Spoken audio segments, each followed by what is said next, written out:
After 65, life changes in ways most people never talk about. Your energy changes, your patience changes, your priorities change, and perhaps most importantly, the people around you begin to affect you differently than they did when you were younger.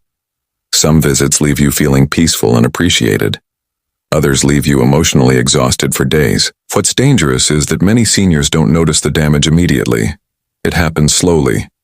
One stressful visit here, one guilt-filled conversation there, one relationship that quietly drains your confidence, your savings, your peace, and even your health. And this is not about becoming cold or cutting everyone off. It's about protecting your emotional well-being, your dignity, and the limited time you have left to truly enjoy life. Because after 65, peace becomes more valuable than popularity. In today's video, we're talking about 8 types of people seniors should think twice before visiting too often, especially if every interaction leaves them feeling smaller, stressed, or emotionally used. Some of these people may surprise you, and one of them is often hiding inside the family itself. Let's begin. Number 1. The relative who only calls when they need something. You know the pattern. Weeks or months go by without a single phone call, no check-ins, no "how are you feeling?" no interest in your life at all. Then suddenly they appear, and almost every time it's because they need money, a favor, a place to stay, free babysitting, or emotional support during their latest crisis. At first, many seniors tolerate this because they love their family deeply.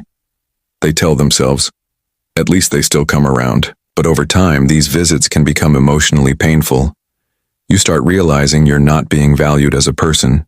You're being treated like a resource. And the hardest part is that some older adults feel guilty for saying no.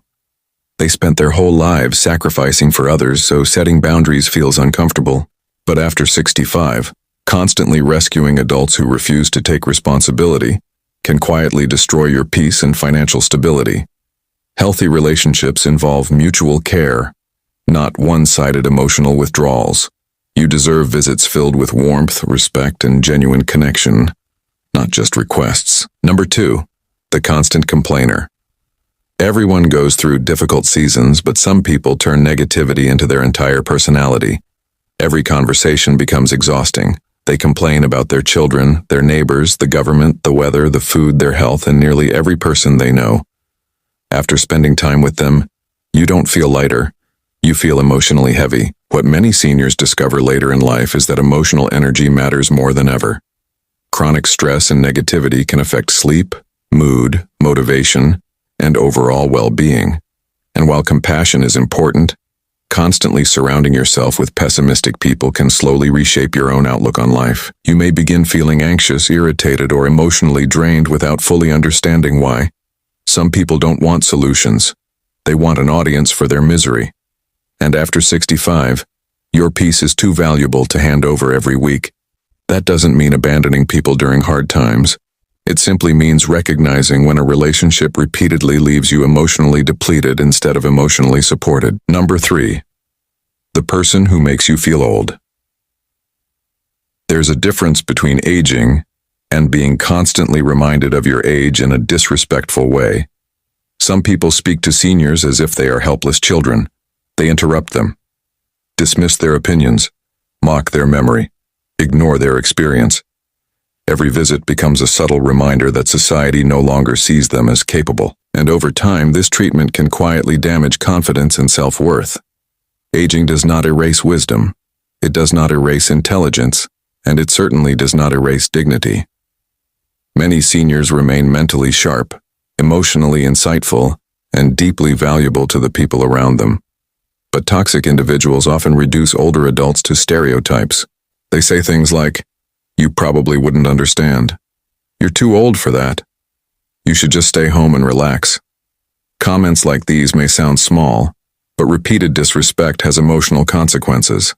The people you spend time around should make you feel respected, not outdated, because one of the most dangerous things that can happen after 65 is slowly starting to believe you no longer matter. Number 4. The financial manipulator. This type of person can appear charming at first. They may act caring, helpful, or unusually attentive. But eventually, money enters the conversation. Maybe they pressure you into investments you don't understand. Maybe they constantly borrow money and never repay it. Maybe they try to influence your financial decisions while pretending it's for your own good. Sadly, financial exploitation of seniors is more common than many people realize, and often it comes from someone familiar. After retirement, protecting your savings becomes extremely important. Most seniors live on fixed incomes, and recovering from major financial mistakes becomes much harder later in life. That's why emotional pressure around money should never be ignored. Anyone who becomes angry when you say no is revealing something important. Healthy people respect your boundaries. Manipulative people punish them. You worked for decades to build your stability. Do not allow guilt, loneliness, or emotional pressure to place it at risk. Number 5. The drama creator. Some people carry chaos everywhere they go. Every family gathering turns into conflict. Every conversation becomes gossip. Every visit somehow ends in tension, arguments, or emotional exhaustion. And the older you get, the less tolerance you have for unnecessary drama. Many seniors eventually realize they no longer enjoy relationships that feel emotionally unpredictable. Peaceful homes matter. Calm conversations matter. Emotional safety matters. You are not obligated to keep stepping into environments that leave your nervous system stressed for days afterward. Number 6. The person who never respects your time. Retirement does not mean your time is worthless. Some people assume seniors are always available. They show up unannounced, expect endless favors, or treat your schedule as unimportant simply because you are older. But your time still matters. In fact, after 65, time may feel more precious than ever. You deserve relationships where your energy, routines, rest, and personal space are respected. Number 7. The adult child who treats you like free labor. Many grandparents love helping their families, but there's a difference between helping occasionally and being quietly overused. Some seniors become permanent babysitters, chauffeurs, cleaners, or emotional caretakers without ever being asked what they actually want. And because they love their children deeply, they stay silent. But resentment grows in silence. Support should come from love, not obligation or pressure. Your retirement years should still contain joy, freedom, and personal fulfillment. Number 8. The friend who competes with you. Competition does not disappear with age. Some people constantly compare houses, money, grandchildren, vacations, health, or social status. Instead of celebrating your happiness, they subtly diminish it. After spending time with them, you may notice yourself feeling insecure or emotionally tense. True friendship brings comfort, not comparison. At this stage of life, relationships should feel peaceful, genuine, and encouraging. If this video touched your heart, remember this. After 65, protecting your peace is just as important as protecting your health. Choose the people who bring calm, respect, and genuine care into your life, and slowly distance yourself from those who only bring stress and exhaustion, because your later years should be filled with peace, not pressure. Thank you for watching, and I'll see you in the next video.